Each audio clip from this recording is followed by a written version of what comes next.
On va commencer avec l'histoire de la médecine avec Bruno Alioua. Bonjour Bruno. Bonjour. Et on va parler avec vous de la médecine arabe. Et ce qu'on va voir, c'est que notre médecine occidentale doit beaucoup à cette médecine arabe. Oui, tout à fait. La civilisation arabo-islamique a occupé une place très très importante entre le 8e et le 13e siècle, en particulier dans le domaine de la médecine et de la science. Et en fait, il faut dire qu'au même moment, il régnait en fait en Occident ce qu'on appelle un véritable obscurantisme, lié en grande partie à l'antihellénisme de l'Église, lié aux invasions barbares. Bref, les manuscrits étaient complètement en déliquescence et on ne s'en occupait absolument pas. En revanche, les médecins arabes ont très vite compris l'intérêt qu'il y avait à étudier ces manuscrits qui datent des auteurs grecs et latins. Et donc, en fait, non seulement ils les ont étudiés, mais ils les ont améliorés en apportant un petit peu ce petit plus, une rigueur, et puis un raisonnement médical tout à fait original, tout à fait logique, et un raisonnement qui était sans aucune mesure avec celui qui existait au même moment en Occident.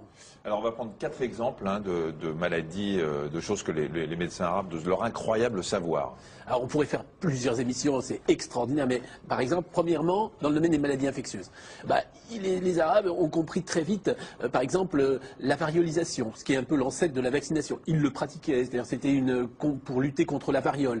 Or, il a fallu attendre la fin du XVIIIe siècle pour que ça soit introduit en Europe. Ils ont identifié, il y avait une maladie qu'on connaît tous, la gale. On ne savait pas d'où venait la gale. Eux ont identifié que c'était dû à un petit parasite qu'on appelait le sarcope. Dans le domaine de l'ophtalmo, ils sont arrivés, ils ont énormément étudié l'anatomie de l'œil et les traitements, Et il y a un auteur arabe du XIIIe siècle qui a identifié pas moins de 14 types d'intervention de la cataracte. Dans le domaine, alors je crois qu'aussi c'est le petit plus que j'ai trouvé un petit peu amusant, c'est dans le domaine de la création des hôpitaux. En France, c'était très simple. On mettait un hôpital dans l'endroit le plus pourrave. C'est-à-dire, on met l'hôpital Saint-Louis carrément à côté presque de Montfaucon. On met l'hôpital Broca à côté de la Bièvre. Alors que eux créent des énormes hôpitaux avec des pavillons. Qu'est-ce qu'il y avait de pourrave à Montfaucon? Montfaucon, c'est là où on mettait les condamnés à mort. François Villon. Bon, enfin, c'est pas grave. François Fillon, vous connaissez? C'est François Fillon. François Villon. Continuez. Il faut que ça monte, hein. Ouais, mais, par exemple, il y a dit Razès, qui est le plus grand médecin arabe, un des plus grands médecins arabes, il y a le calife, il lui dit, je voudrais installer un hôpital à Bagdad. Comment on fait? Alors Razès, il lui dit, c'est très simple, vous mettez des bouts de barbac un peu partout autour de la ville, et là où il y aura le moins de mouches, là vous installerez votre hôpital.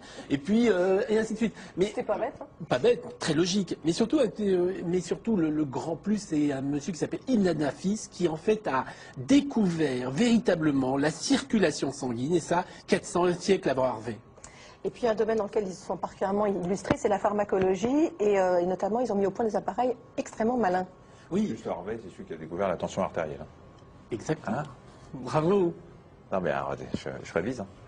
Alors, en fait, c'est vrai qu'ils ont en fait utilisé le savoir chimique et ils ont réussi à réaliser des objets fondamentaux qui ont véritablement révolutionné la pharmacologie.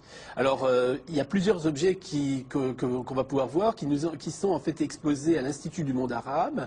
Le premier objet que je vais vous présenter, c'est l'alambic. Alors l'alambic, cet alambic, il est en verre, bleuté, tout à fait merveilleux, bel objet, qui a été en fait découvert en Iran, qui date du XIIe, XIIIe siècle.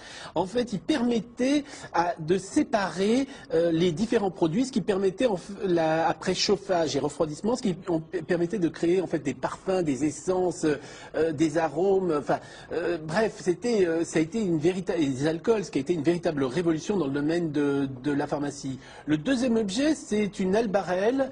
L'albarelle, en fait, c'est un petit en céramique, c'est une sorte de petit vase en céramique, très belle céramique, qui date là du XIIIe, XIVe siècle, qui a été confectionné probablement par un artisan de Malaga. Et en fait, vous voyez ce qui est marqué en arabe, ça veut dire afia, ça veut dire à votre santé. Et en fait, ça permettait de conserver les médicaments chez les apothicaires, de les stocker et puis voire de les transporter. Et le troisième objet qui a retenu mon attention à l'Institut du monde arabe, c'est en fait une marmite en bronze qui date à peu près de la même période, qui a été retrouvée en Iran. En fait, c'est très sympa cette marmite, puisque on mettait les produits, les ingrédients qu'on avait un petit peu broyés, touillés, on mettait un peu d'eau, on mettait un peu de sucre, là je la joue Maïté, on faisait frire le tout, et là ça donnait un petit sirop tout à fait extraordinaire. Alors, mis à part ces appareils, les Arabes, la civilisation arabo-islamique qui se trouvait un petit peu à la jonction des grandes routes de l'Inde et de la Chine, a en fait importé des tas de médicaments, des tas de substances, comme l'ambre, le muscle, la manne, mais aussi ils ont créé des médicaments, des choses qu'on utilise encore, et puis le plus fameux, c'est le nitrate d'argent. C'est-à-dire que moi qui suis dermatologue, tous les jours j'utilise du nitrate d'argent, alors que ça a été découvert au XIe siècle par les Arabes. Les ORL aussi pour cautériser quand ça saigne du nez. Une précision, vous n'avez pas apporté tout ça aujourd'hui parce que ce sont des choses inestimables qu'on ne peut pas déplacer, Oui, qu'on ne peut pas sortir du musée.